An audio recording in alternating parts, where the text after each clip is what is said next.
இன்றைய வசனம். தேவனுடைய வார்த்தை என்றென்றும் நிலைத்திருக்கும். விண்ணும் மண்ணும் ஒழிந்து போகும், ஆனால் என் வார்த்தைகள் ஒழியவே மாட்டா. மாற்கு அதிகாரம் 13, வசனம் 31. Heaven and earth will pass away, but my words will not pass away. Mark chapter 13, verse 31. ஜெபம்.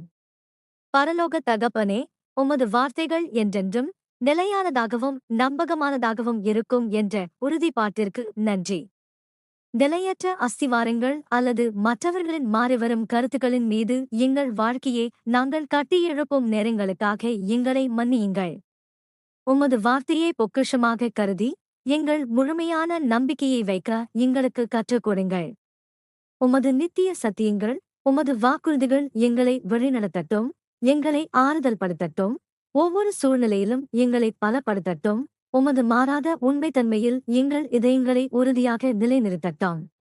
இயேசுவின் நித்திய நாமத்தில் நாங்கள் ஜெபிக்கிறோம். ஆமென்.